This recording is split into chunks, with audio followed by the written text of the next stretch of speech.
So we probably present a little bit of a different challenge in the collegiate setting, trying to get all of our sports into one system, but having a lot of different team coaches, administrators, things like that, who are all kind of looking for different areas. So I'm going to explain portions of this. Our Smartabase integration, we've been fully into Smartabase for 3 years now, and we started 5 years ago. So the integration to get all of our information there was a little bit slower, and we knew we wanted to take our time with it to get it right. But has been great since then. So it was myself, our director of sports performance, and then an IT-driven person. The three of us have really been working with Smartabase this whole time to get it to where we want it to be. So like I said, we have 19 teams on campus. We have 2 different main campus locations. They're about a mile apart from each other. So just kind of give you some sort of proximity there. 20 staff athletic trainers and 4 team physicians. What's unique about this is our team physicians are hired through our university health systems as well. So they're not directly through our athletic department. Our head team physician is, but our other 3 physicians are in a different system. So that makes our injury surveillance a little bit unique as well. 9 sports performance coaches and 2 full-time dietitians. We do also have 2 full-time sports psychologists, but nowhere on this slide do you see any mention of a sports scientist. So it is something that we've proposed, we're working at, we really want, we're just looking for the funding right now.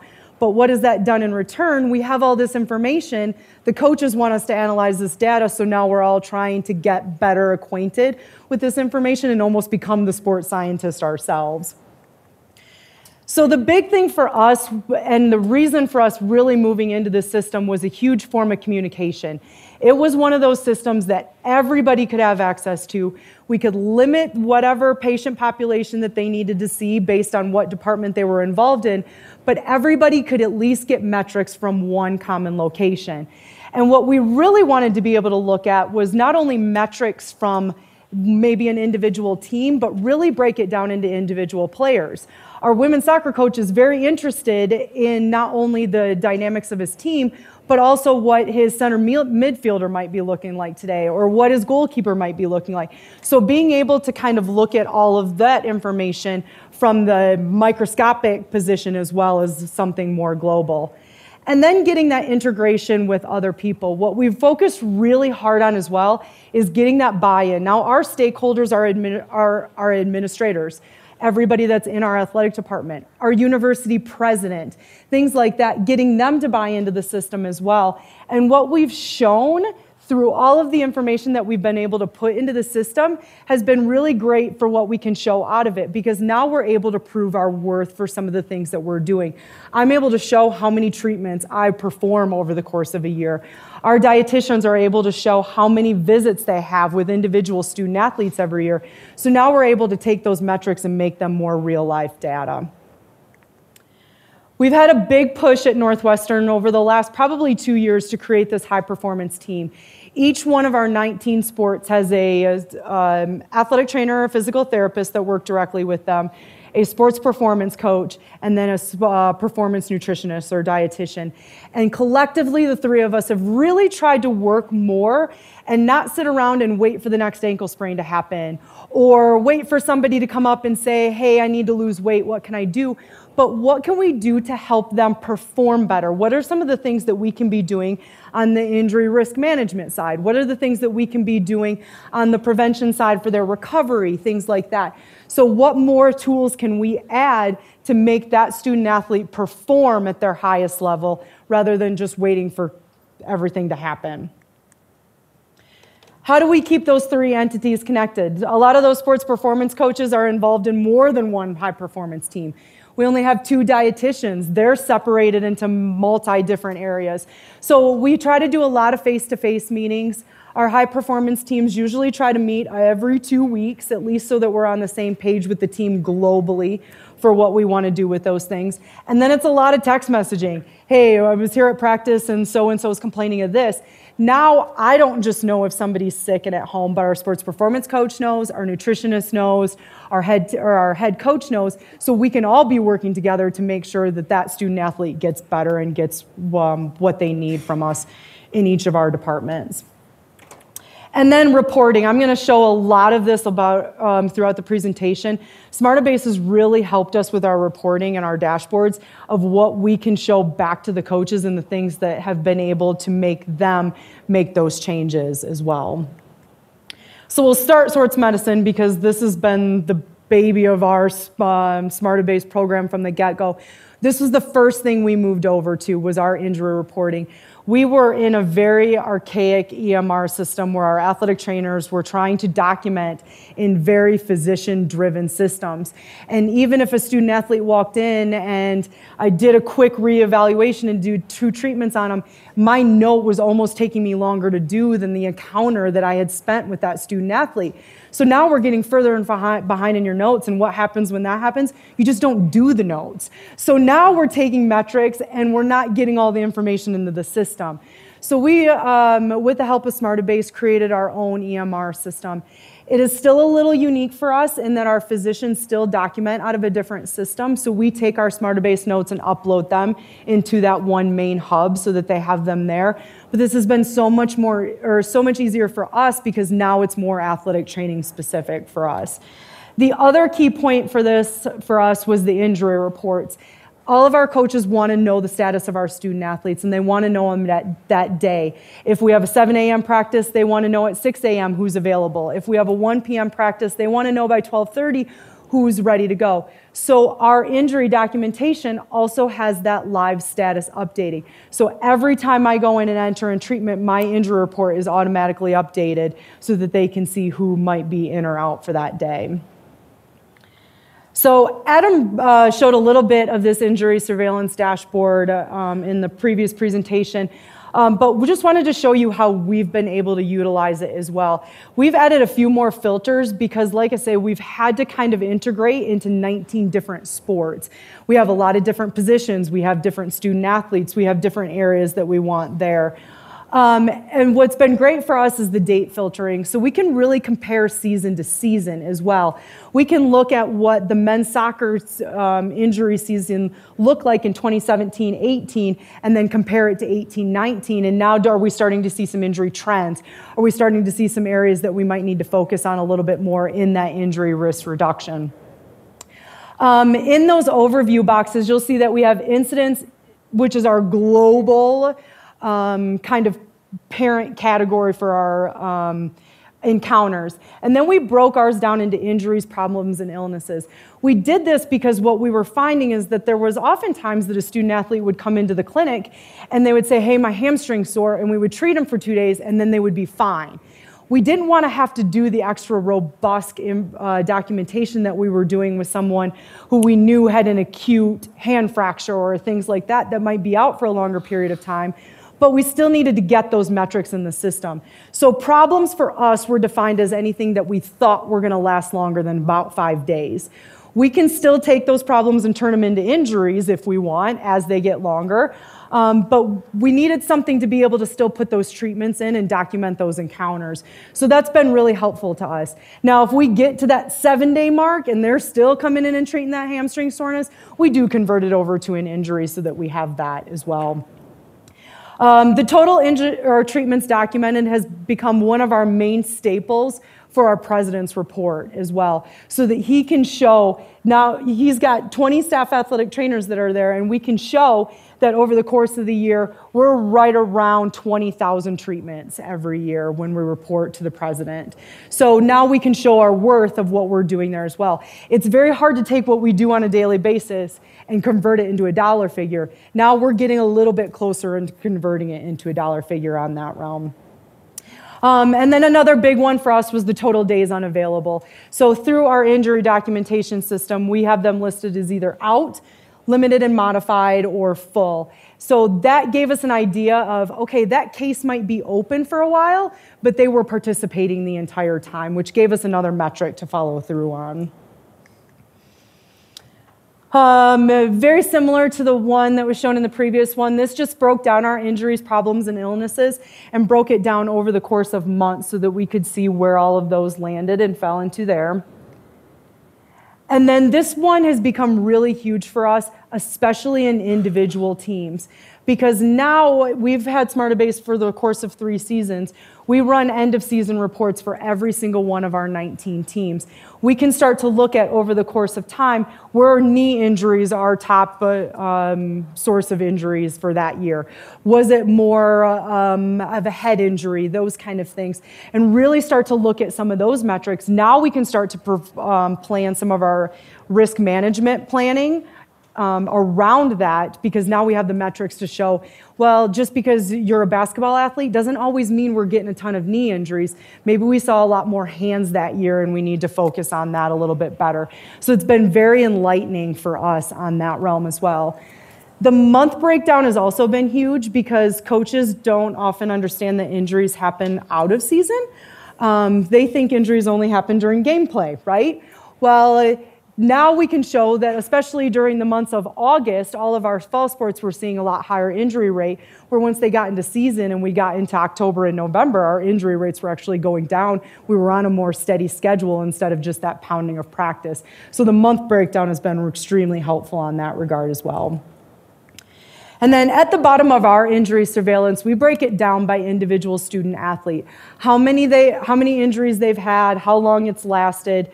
We get their pain rating in there, and then days unavailable. This became extremely enlightening, even with our men's basketball team at the end of the year. We had a lot of days that were unavailable for shoulder injuries, and shoulders stood out tremendously.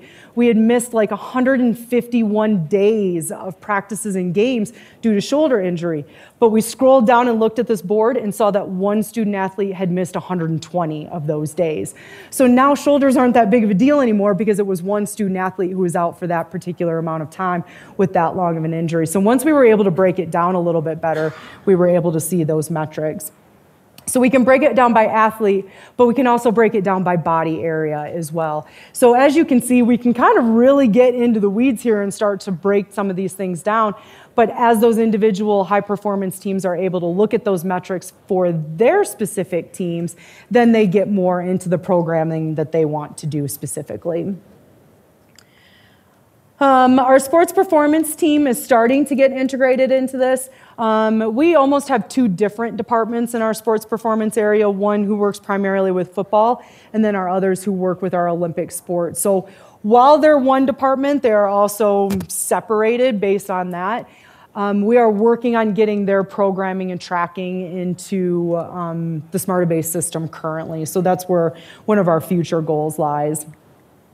And then again, with our sports performance nutrition department, we do a lot of weight management and body composition through there. They're not documenting their encounters in there quite yet, but what's been really helpful is we just started to add their nutrition goals as well. So let me show you a little bit about how those 3 entities of our sports performance department combine for each of our student athletes. So we just talked a little bit about wellness. We just revamped our wellness questionnaire. We had been using it for 2 years and really wanted to sit down and vet what was out in the research and kind of look at what kind of feedback we were getting from our questions. We only have 5. We really wanted to keep it short and simple for our student athletes. We have 500 student athletes who are asking to fill this out on a daily basis. We knew how important it was to keep it short and concise. So trying to get as much information as we could to help our decision making, but not making it too taxing on them to decrease their compliance. So we ask about sleep quality, we ask about nutrition, energy, stress, and soreness. And then they also have an area to add the amount of hours that they slept that night. This report can get kind of cumbersome and bogged down, but it's a really good overview of then what each of those numbers provided us and what areas that we are looking for. Our wellness questionnaire is all developed so that each of the questions, the lower they are, the better they feel. So as we get into some of those higher numbers is the ones that we have a higher alert on. So we're able to look at each individual student athlete as those metrics come through, and this is all live as well. I'll send a team text and say, hey, make sure you do your wellness today, and then all of a sudden my computer will light up because 5 of them got my text and went, oh yeah, I forgot to fill out my wellness. I'm gonna get on the app and do that. So very helpful information for us. And then we also do RPEs every day. Very consistent across the board. How was the difficulty of the activity rated 1 through 10? And again, have that same report through our RPE. I'm going to show you the next dashboard that we use quite a bit to start monitoring some of those loads.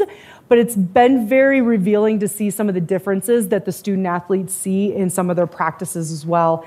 And being able to filter out some of those position groups. For a big football team, the specialists might not have done a whole lot that day, but the defensive line hit it really hard during that practice. So being able to filter out some of those groups and look at those differences has been really revealing.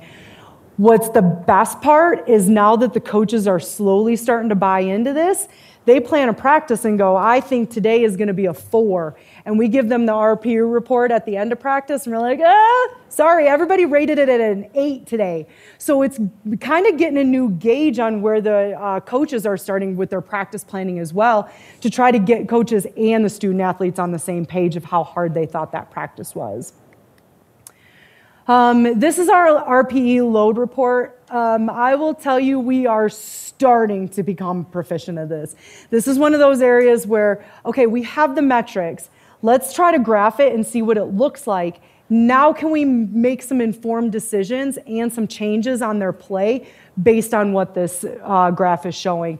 So we know we want to try to hit in those ranges to make sure that their TSB fits in nicely in that range. We've been able to mark their injuries so that we know if an injury did occur on that day. But now we're trying to start and take this data and go, you know what, coach, practice was a lot lighter yesterday than you thought it was going to be. We can ramp up a little bit today. Every head coach loves to hear that. But now we're also seeing where we see some of these spikes, and that might have been a game day, but that might have been a hard practice that we didn't think should have been that hard of a practice. It's kind of recalibrating our thinking on how we're doing some of our planning as well. So how do we give this information to the coaches? Every single one of our coaches has what's called this readiness dashboard. You saw it a little bit in Adam's slide, and this was all customizable for us as well to try to decide what metrics we wanted to be able to show our coaches. The hard part for us in those reports is that the numbers are great, but they're raw data. And what we were finding is that Joe is always an 8 stressed. That's just where Joe lives. And Anne is never sore. She's at a 1 every single day. That's just where she's at. So now we might be getting raw data, but it was really hard to compare across the team. So what this did was allowed us to compare the trends to the individual themselves. So our dots, the yellow and the purple, there's also an orange dot, change based on their individual trends. What has been their average over the last 7 days, and have they gotten any worse? Is their score today any worse than what it has been in the past? So now I know if Joe is more stressed than what he typically is, or if this is his normal level of stress, and I saw it as red on the graph, but that's just where he typically lives his life. They do get the injury status on this as well. We pull in that subjective TSB from their RPE scale. We get that sleep hours so we can watch that. And what's nice is we can kind of watch it over time and make sure that we're not seeing huge fluctuations there, or maybe some really low numbers straight across the board where we might need to intervene with that student athlete and get them some further, at least, sleep quality issues. Compliance is a huge thing for us. It's very hard to convince 500 18 to 22-year-olds to log into an app every day with the same 5 questions and answer the same 5 things and tell us how they're feeling. So one of the big things that we integrated probably 6 or 8 months ago was the student athlete feedback dashboard. They have this on their app, and they can get in at any time and see what their metrics look like. Okay, how have I been trending for the last few days? What does my sleep look like? How have my stress scores been? This was also a huge point of contention because now it's, well, how much data do I really want them to see? I don't want Jane to wake up on a game day and go, oh man, I'm trending down. This is going to be a really bad game for me. So we did a lot of vetting over what we wanted these metrics to be so that we weren't almost psychologically giving them too much information to set themselves up for failure as well. But this has helped tremendously with our compliance and getting them to actually fill out their forms. So some of the other things that we're doing that we've worked really hard to get into the Smartabase as well, Gatorade scales. We are very fortunate to have the Gatorade Sports Science Institute about 45 minutes in our backyard. So while that's awesome, we've also been able to preview a lot of their newest technology. And we've been utilizing their Gatorade scales for 2 years now. And what this is a hydration management system for us. The student athlete gets on the scale before practice, it takes their weight, and then they get on the scale again after practice. It automatically calculates the percentage of body weight they've lost during that practice, and then it gives them feedback on what they need to drink for that practice. Now, how does that help us as a performance team? We can put this information into Smartabase, we see this information, and now I know if one of the student athletes has lost more than 2% of his or her body weight during that practice. We have a lot of overeducation to make sure that they're hydrated for the next day, and I can watch them weigh in the next day and make sure that they're back in range and ready to practice for the next day. So this has been really awesome. We have 4 of these scales around our athletic department to measure this. We have 6 of our teams on this right now, measuring that feedback in and out every single day.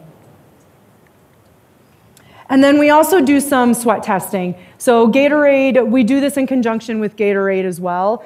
They send us this nice little kit and we become scientists. So yes, over the course of this talk, I've become a sports scientist and now a lab scientist as well.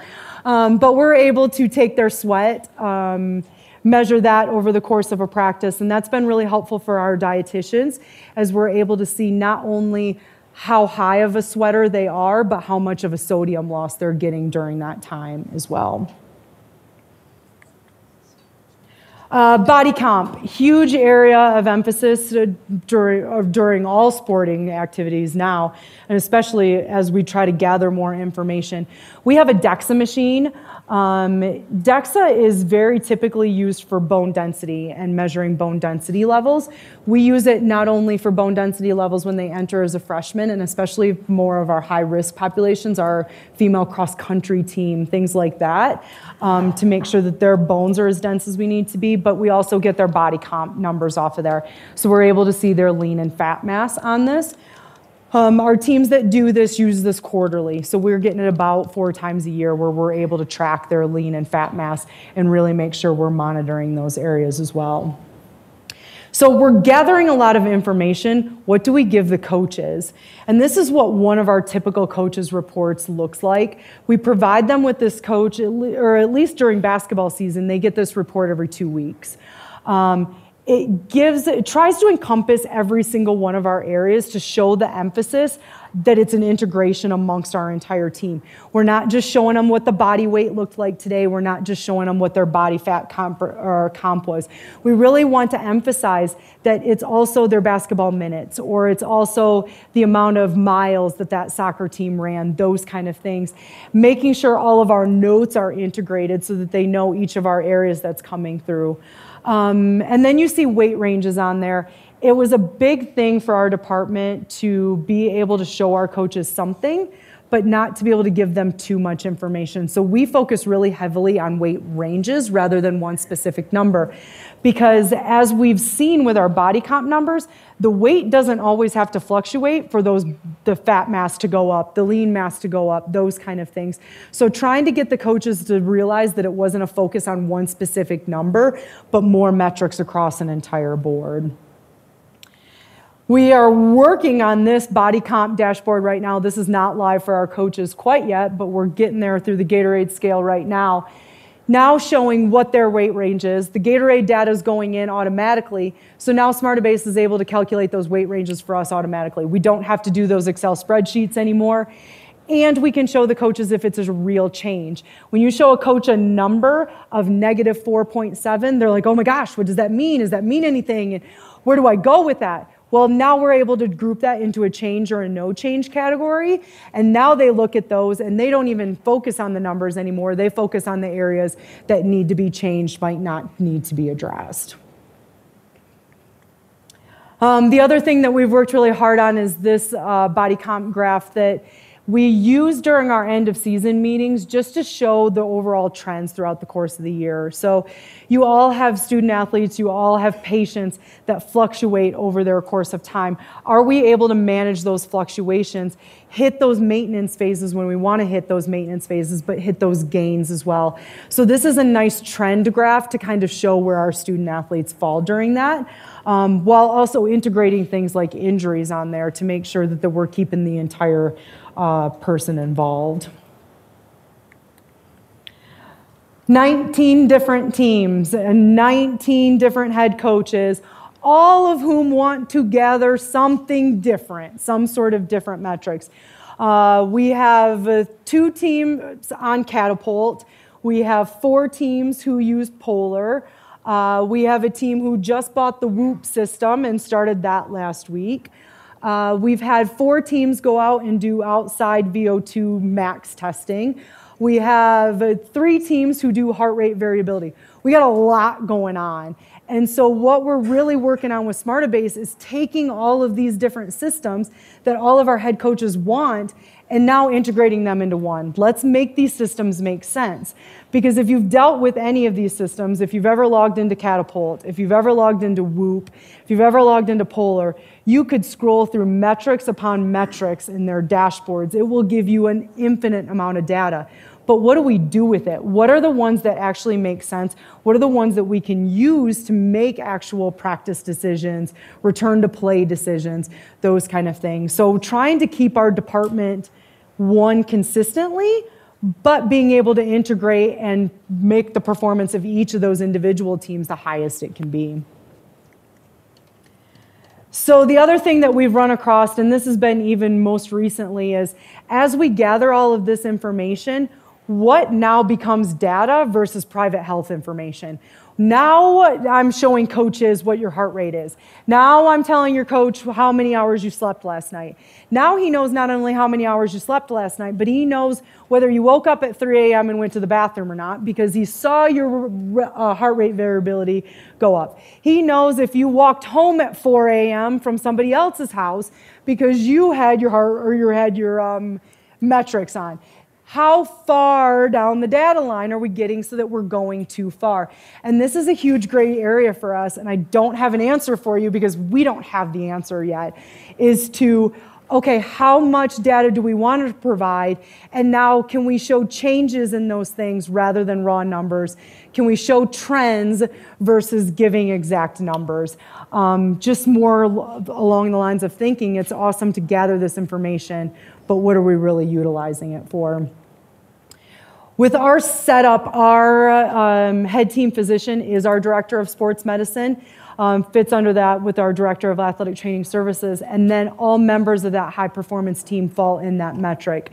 So that last slide really falls on our head team physician to try to decide of all of those metrics what we're going to be able to provide.